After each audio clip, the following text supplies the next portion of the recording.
Dans cette deuxième partie, je vous propose de mettre en pratique les techniques que nous venons de voir. Pour déterminer le signe de x carré plus 5x, vous commencez par factoriser par x.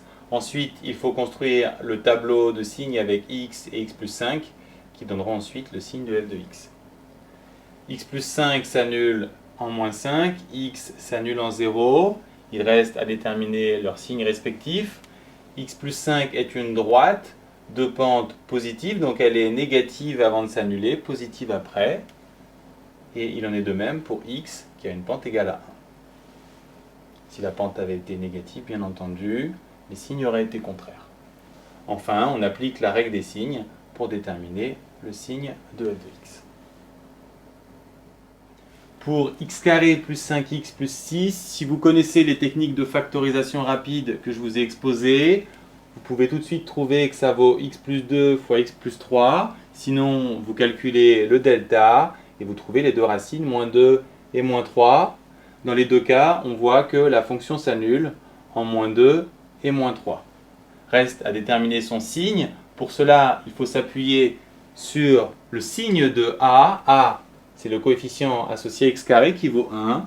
Et dans ce cas, on a une courbe de type mouette, de signe plus, moins plus, d'où le résultat suivant. Pour étudier ce polynôme de degré 2, utiliser un delta vous fera seulement perdre du temps. L'idéal, c'est de reconnaître une identité remarquable qui vous donne cette expression 2x plus 1 carré, qui est toujours strictement positive, sauf en moins 1 demi, où elle s'annule, ce qui vous donne le tableau suivant. Pour étudier le signe de k de x, il faut d'abord commencer par remarquer que l'exponentielle est strictement positive, autrement dit, elle n'a aucune influence sur le signe de k. Ensuite, on construit un tableau avec numérateur et dénominateur. 2x plus 5 s'annule en moins 5 demi, 3 moins x en 3. Il nous reste à déterminer les signes. 2x plus 5 est une droite de pente positive, donc son signe moins puis plus, alors que 3 moins x est une droite de pente négative, puisque sa pente vaut moins 1, donc son signe plus puis moins. Ensuite, vous terminez avec la règle des signes. Attention à ne pas oublier la double barre indiquant la valeur interdite.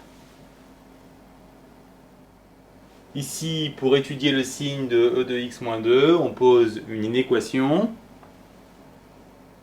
On va passer le 2 à droite et on applique un logarithme pour éliminer l'exponentielle. Il est intéressant de préciser car le logarithme est croissant sur son intervalle de définition. Et ensuite, on obtient x supérieur à ln de 2. Il ne reste plus qu'à conclure. Quand on a une somme avec un logarithme et une constante, à nouveau on pose une inéquation. La seule différence, c'est que cette fois, on va appliquer une exponentielle. On précisera également que l'exponentielle est une fonction croissante sur R. Exponentielle et logarithme se simplifient. Il nous reste à terminer la résolution de l'inéquation et à proposer, pour conclure, un tableau.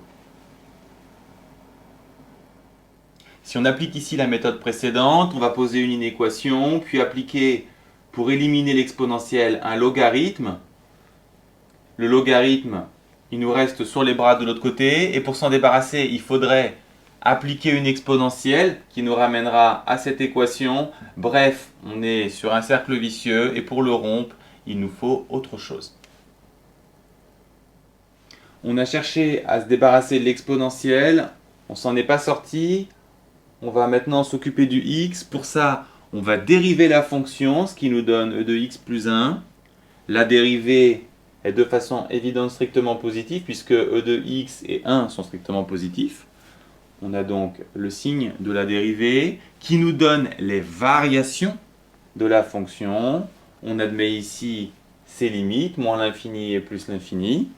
Autrement dit, la fonction est d'abord dans les négatifs, puis dans les positifs, mais jusqu'à où? Pour le savoir, il faudrait appliquer le théorème des valeurs intermédiaires, avec lequel vous allez trouver une valeur alpha qui vaut environ moins 0,56.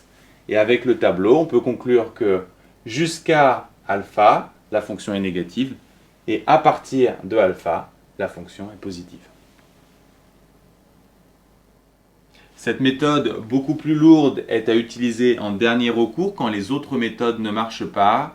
Et je vous rassure, la plupart du temps, vous êtes guidé. C'est cette même méthode que vous devez utiliser pour déterminer le signe de g de x. Je ne vais pas reprendre le corrigé qui a déjà été effectué dans une vidéo d'exercice sur les logarithmes.